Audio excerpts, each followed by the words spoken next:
All right, we're going to do this thing. Hello. Hello, hello, and welcome. Um, we are live from Georgia. That's right. We are in a little town called Mershon, which is just outside of Alma. That's right. You've never heard of both of those places. Um, but that's where I am right now. So that's where we are. I've got a little bit of background noise in addition to my borrowed Puerto Rican background sounds, which I'm going to keep running for now in honor of my fairly decimated home. I don't really have a ton of information about my town yet, but it's not. What I do have isn't so great. I mean, it's not what you've seen on the news if you've seen anything on the news, because that's all San Juan, and San Juan's way worse, but it's still not great. Anyway, and there's the distinct possibility that I may be in Georgia for a little bit longer, maybe a while even, because I can't really go back if there's nothing happening right now. Like, I would just be a burden. So, anyway, there's a little update since it's been a little second. But enough about me, quite literally. This is Harry Potter Abridged, and we have 4 chapters remaining, and after this one we will have 3. That is to say, this is the 4th to last. Is that right? Probably. So yeah, this is chapter 14, episode 14 in Harry Potter Abridged. Thank you to everyone who's stuck around this far. This chapter is entitled Norbert The Norwegian Ridgeback. This is the chapter where Hagrid gets a dragon. And I have to admit that in doing my little pre-read that I had forgotten that this entire little subplot takes place in the scope of one chapter. Like, it doesn't overlap into the next one, really. Well, as far as the dragon is concerned, it all happens within the context of this one chapter. Let's put it that way. And it's interesting because all of us are Ice and Fire fans, and so we have our own, but in that universe there are dragons that have their own distinct properties and whatnot, and fit into that universe in the way that they do, which is quite mysterious, actually. We know more about that than we do, obviously, about dragons in the Harry Potter universe, as far as where they like some of their origin type things. But even then, it's still sort of shrouded in mystery here. And I think I mentioned this in an earlier episode, but here the dragons they're essentially like treated like other magical creatures, except obviously of the considerably more dangerous variety. So yeah, there's that. But anyway, let's not tangent too hard out the gate, because surely they'll come later. Right. So we left the previous chapter with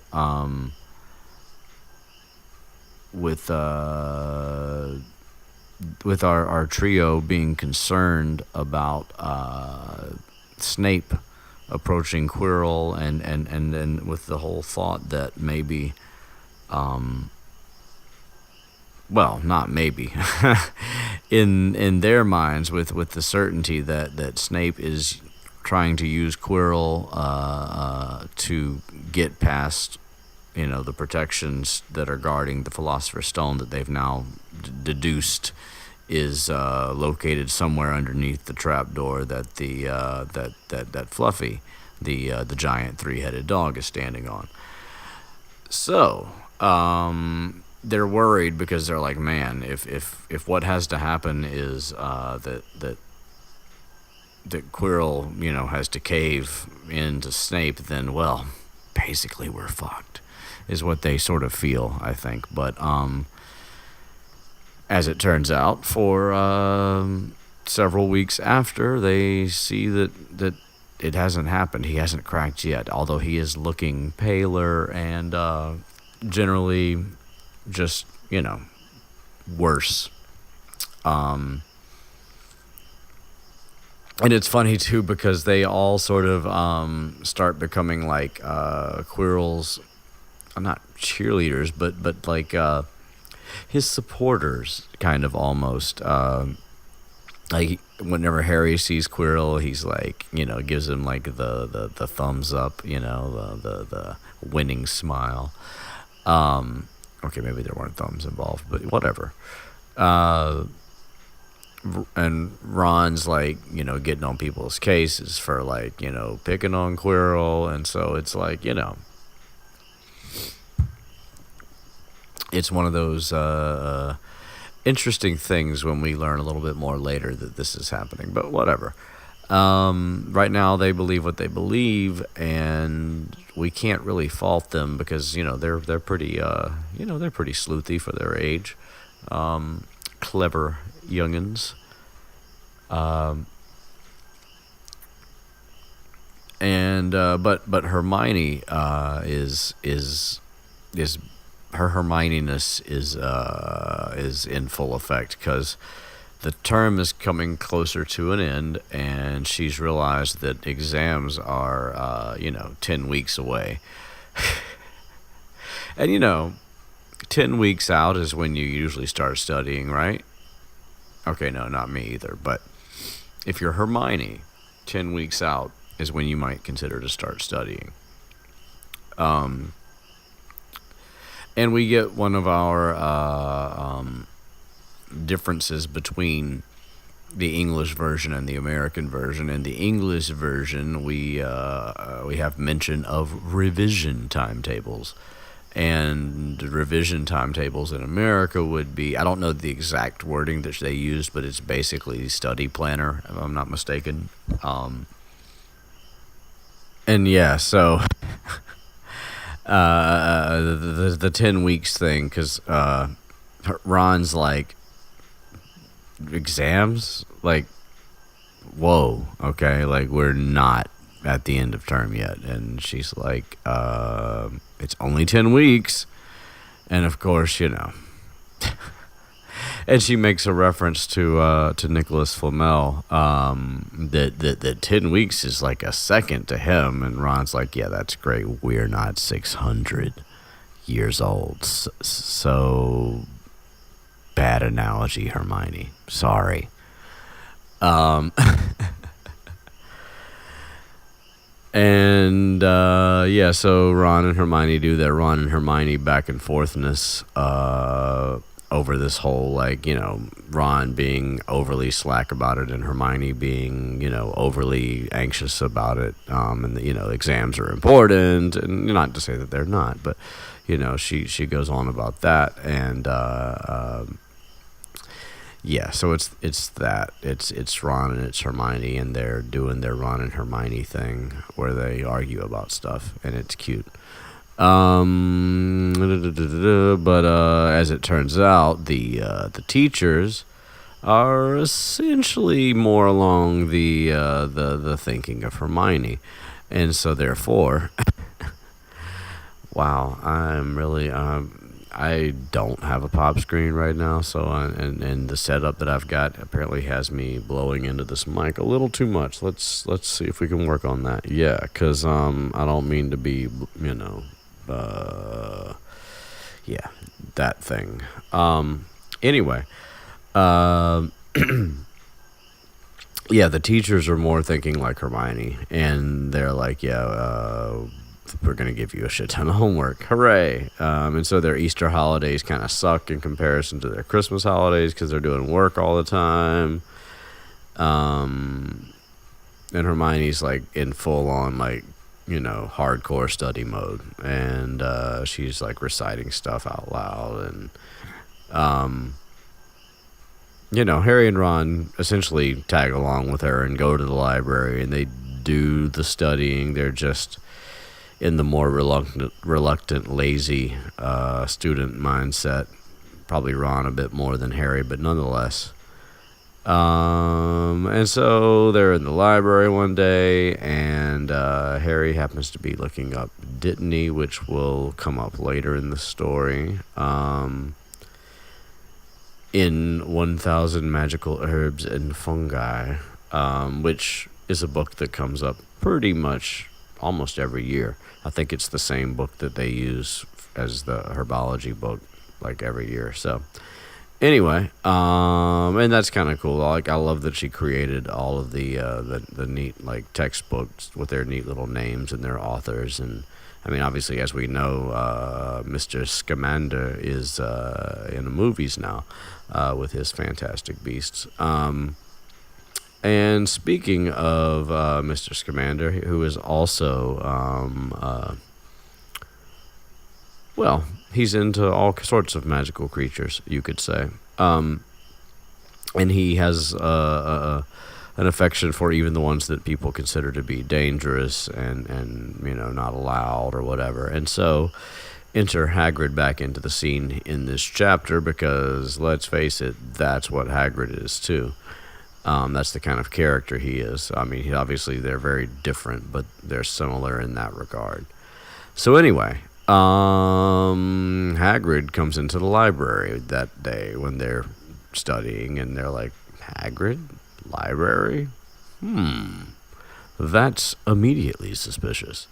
And so they're asking him why he's there, and he's like, just looking, no big deal, nothing to see here except for a half giant in the library. I don't stick out, bull in a china shop, whatever.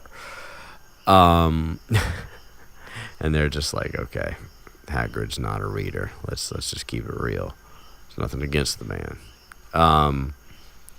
So anyway, and Hagrid's like, you guys aren't in here looking for Nicholas Flamel. And they're like, psh, old hat, lad, old hat.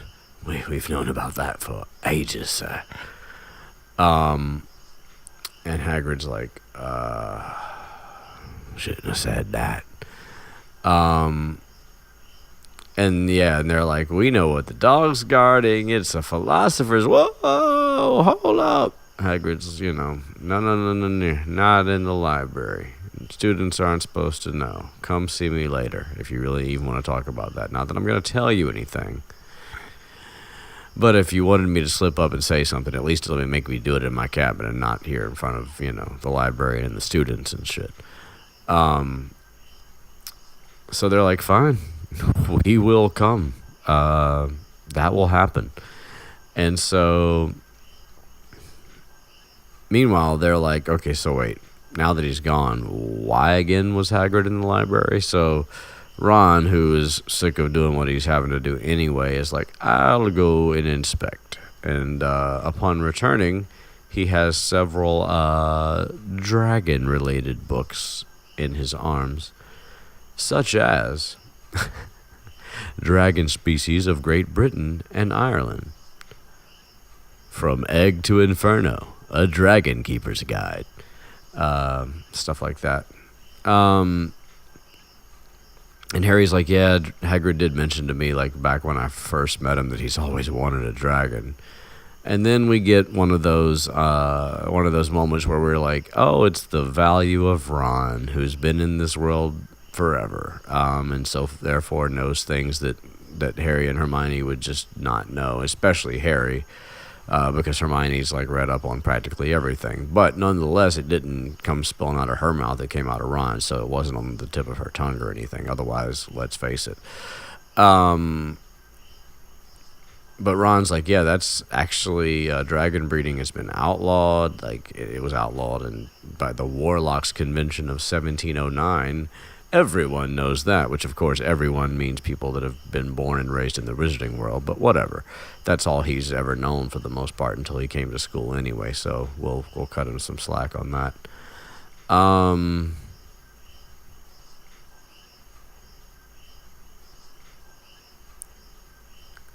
And we do get mentioned by Ron that you can't tame dragons. They're obviously dangerous, and he mentions the burns that Charlie's gotten. And so we do have that that aspect about dragons to sort of underscore and emphasize the fact that they're not really particularly controllable. You could sort of force them to do things, but you really have to be powerful and or in a group of people to have an effect on a dragon in this world. And that, to a degree, I mean, again, like trying to compare Ice and Fire to Harry Potter is not, for the most part, it's just not the best thing to do. But because they both mentioned dragons, it's worth like touching on, but not getting into deeply, because again, two very different types of stories, one based in a completely fictional world and one based in an alternate version of the actual world, aka this book. So anyway, yeah, you know what? Screw the dragon thing for now.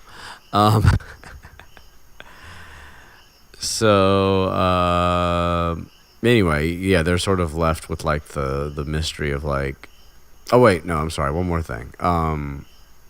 So Harry is like, but there aren't dragons here, in Britain. And Ron's, again, with the taken for granted knowledge, is like, of course there are. And he mentions the two breeds that happen to be in England, which is the common Welsh Green and the...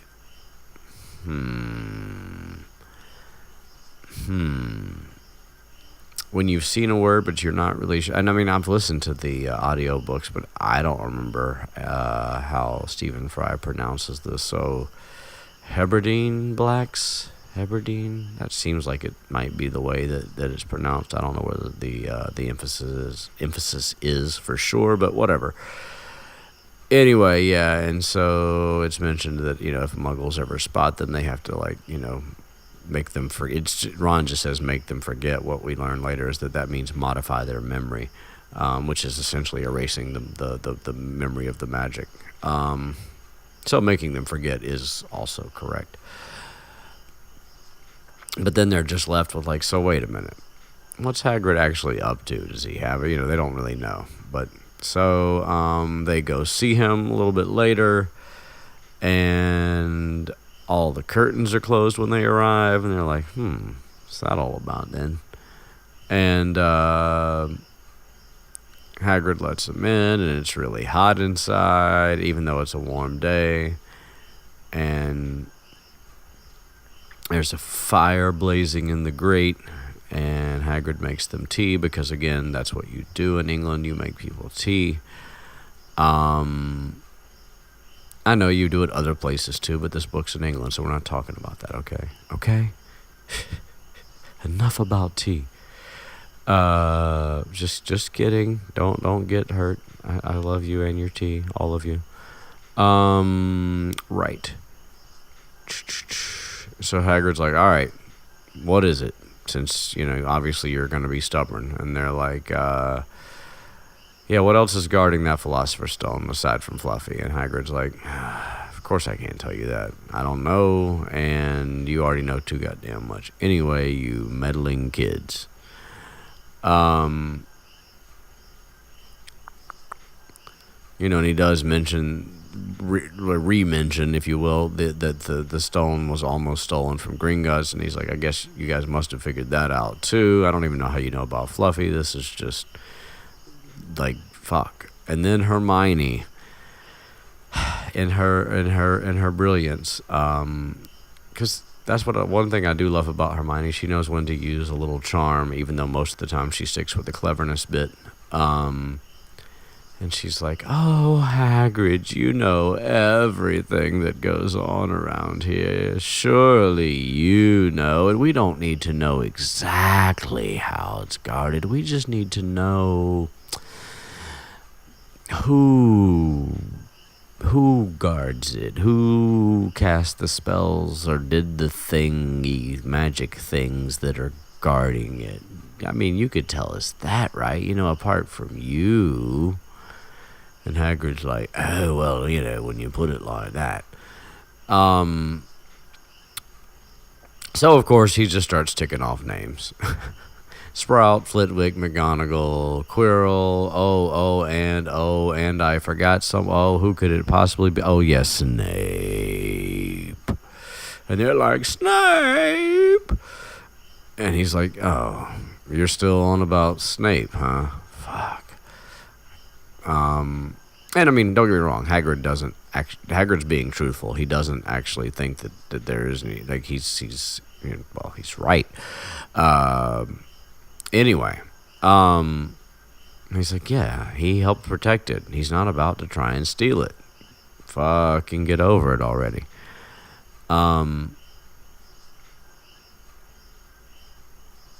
And so, of course, they're thinking, well, if he's involved, if he's in on the plan, like he's not a teacher, then surely he knows all the other things, except it seems whatever Quirrell did, his hocus pocus, as it was mentioned previously. But and they're like, so you're the only one who knows how to get past Fluffy, right? And you haven't told anybody, like you've kept your mouth shut on that one. And he's like, yep, just me and Dumbledore. That's it. Nobody knows. Not a problem. And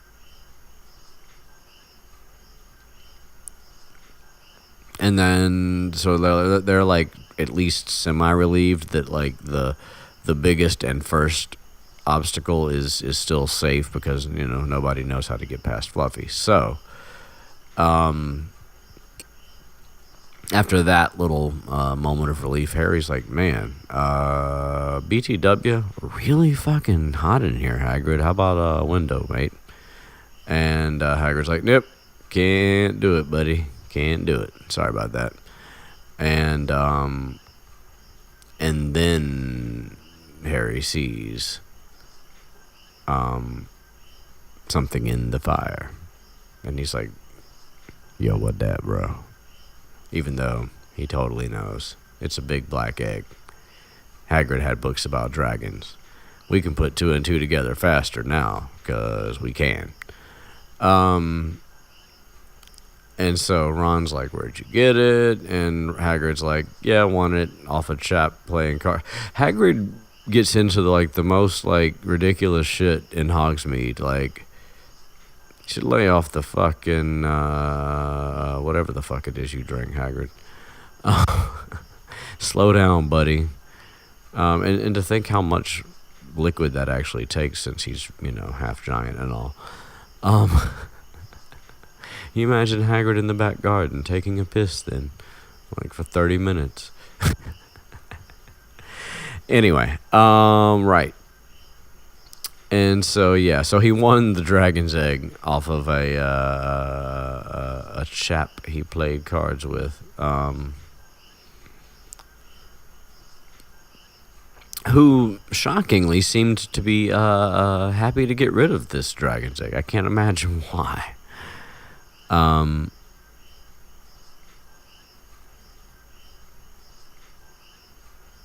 And we get another mention of a dragon book that Hagrid actually did get out of the library, not one of the ones he left behind. Dragon breeding for pleasure and profit. And that's how he learned how to hatch the egg. They're asking him what he's going to do, but he's really just talking about how he's going to hatch it. He's kind of skipping over the actual question, which Hagrid's pretty damn good at, as it turns out. And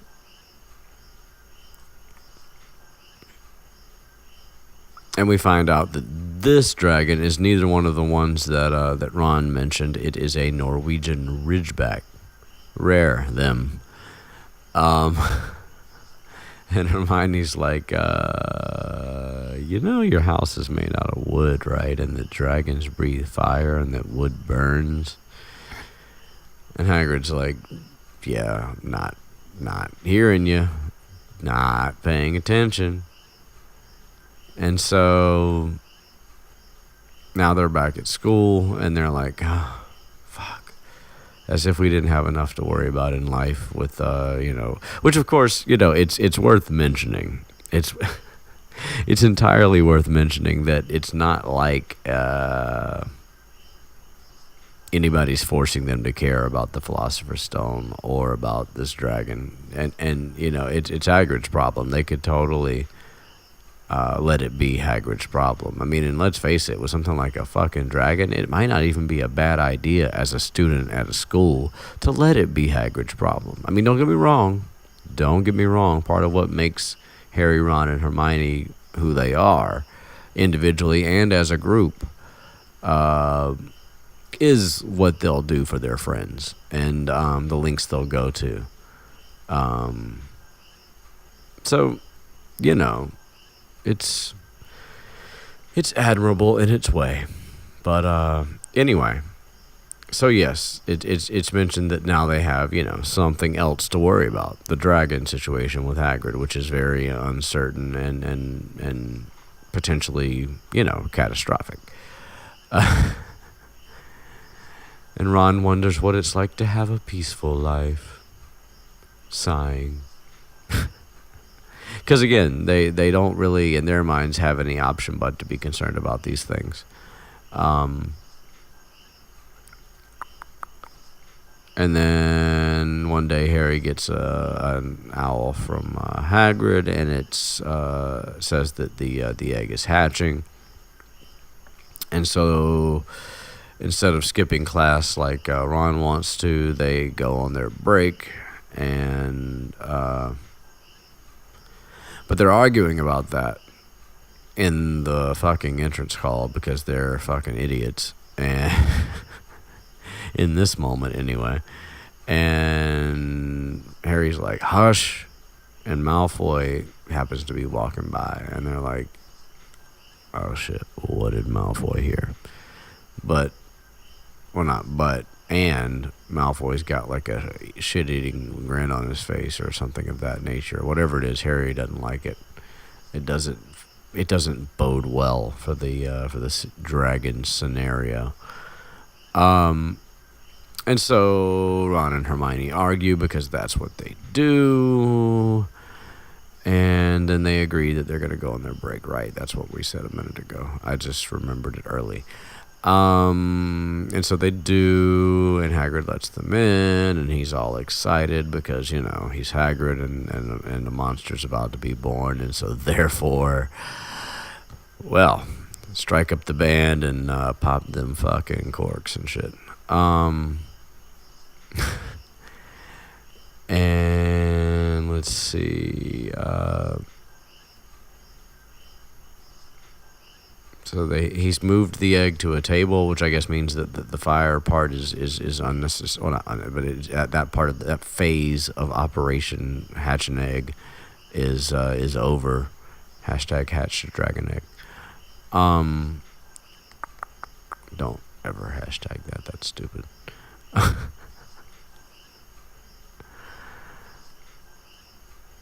And then, then things happen with tapping and scraping, and then eventually, you know, an egg starts to break open, and this thing comes out, and it's described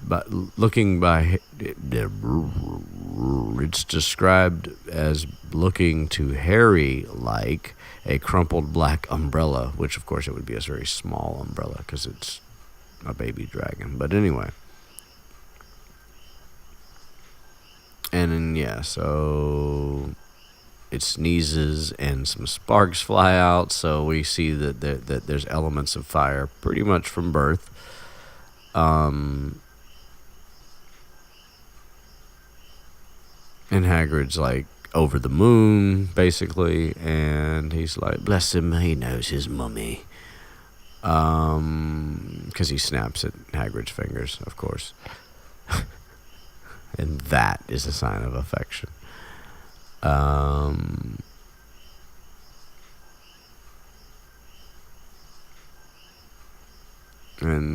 Hermione wonders aloud how fast they grow. And anyway, then before that question can be answered, Hagrid's like, oh shit. And he jumps up and runs to the window. And he saw Malfoy. Fucking Malfoy. had been peeking in because, yes, he did overhear them arguing in the entrance hall. So good job, guys.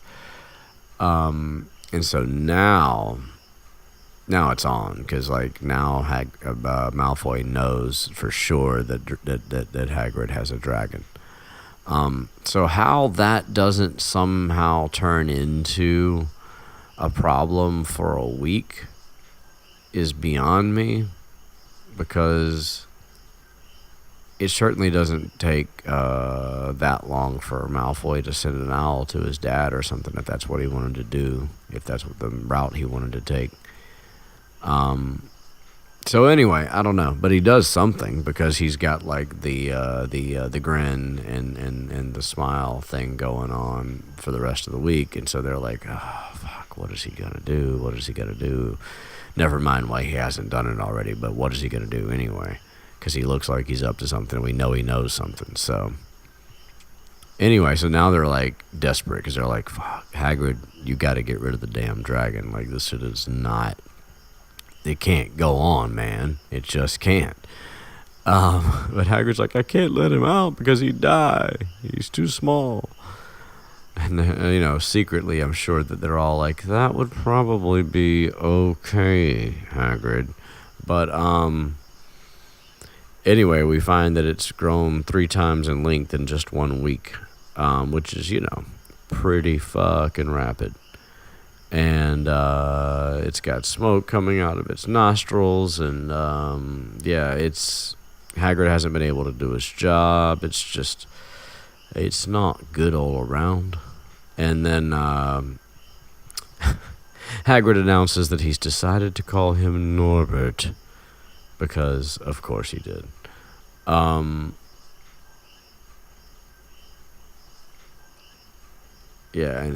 And he's calling Norbert, and Ron's like, oh man, he's lost his fucking mind, dude. This shit is a little out of control.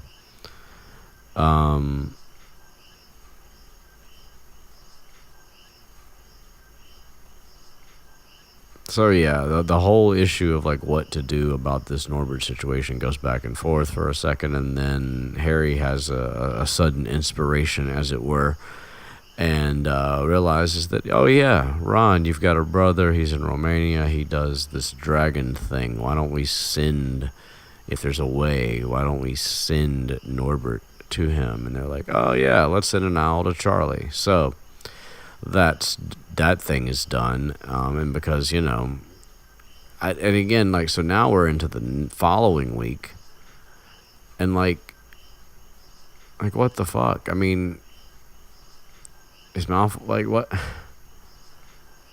I don't really get it.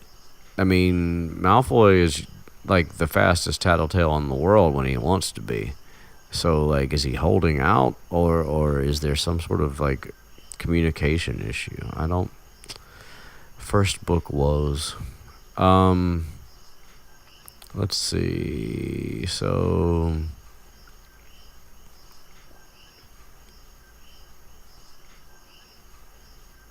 we flash forward a little bit, and it's Wednesday of the second week since Norbert hatching.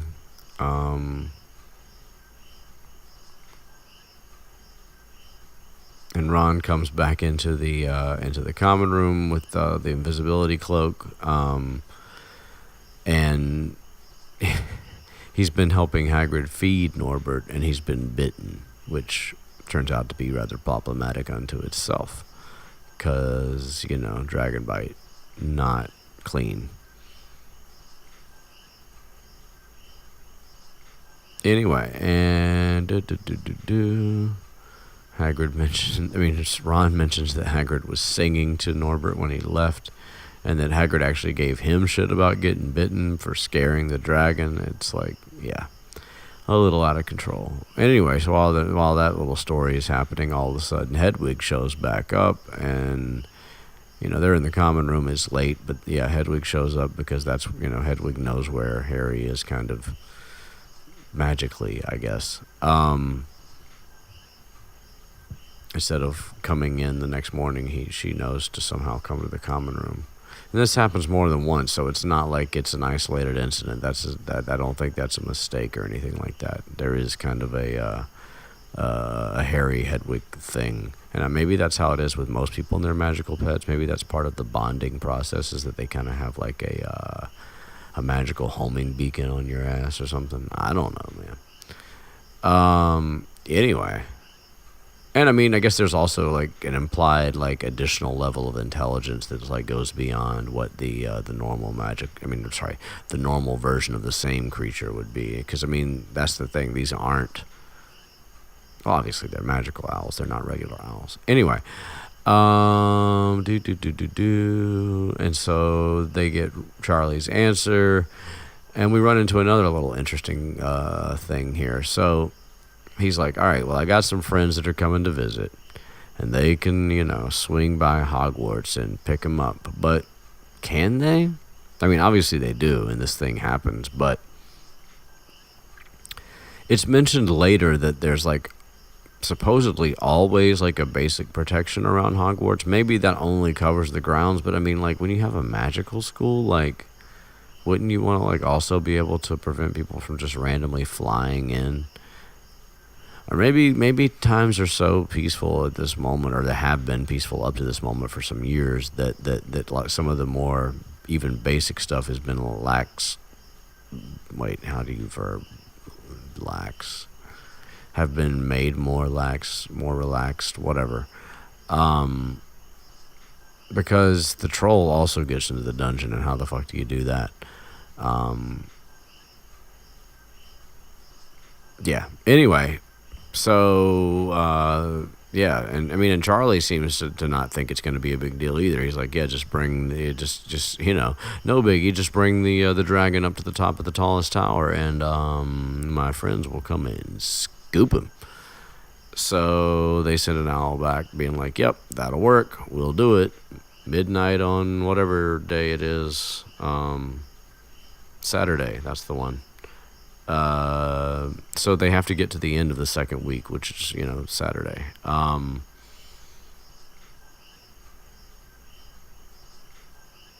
they're like, well, it's not going to be fun, but we can make it happen. So now here's another thing, like double another thing.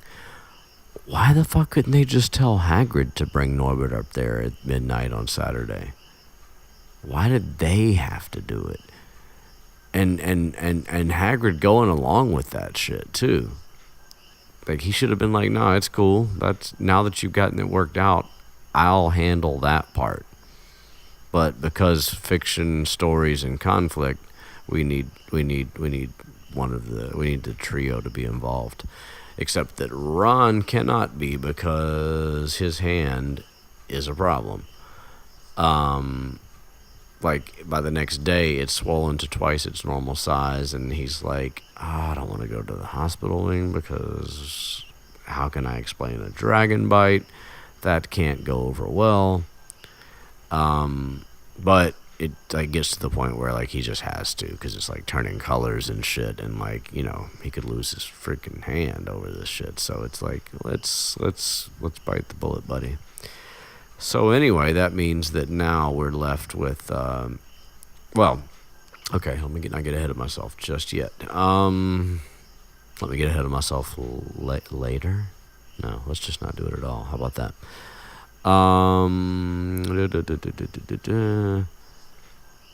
So, anyway, so he goes to the hospital wing, and then a little bit later, Harry and Hermione come up and at the end of their school day and check on him. And he's in a bad shape, but then he's in a bad state, is what I meant to say, or he's in bad shape, one or the other, but not both somehow. And he's like, well, it's not just my hand. See what had happened was, his Malfoy's lame ass came up here and acted like he was my friend and said that he needed to like borrow my notes or some shit. Isn't that what he said? Borrow a book. And then he's like threatening Ron to tell Pomfrey what really happened. Again, why he hasn't told somebody something is just, is it because he's a first year? I just can't really see. Malfoy doesn't seem to really give a shit. I mean, he already wanted to get a broom and be on the Quidditch team, which is another reason why he hates Harry. I mean, I guess if his list of reasons that he hates Harry wasn't long enough. But, so it doesn't seem like to me that he's the kind of kid that would really care that he's a first year. So I'm sorry. I don't mean to keep going back to that, but it's just like every time it gets put in front of me, I'm like, what the fuck, man? So anyway,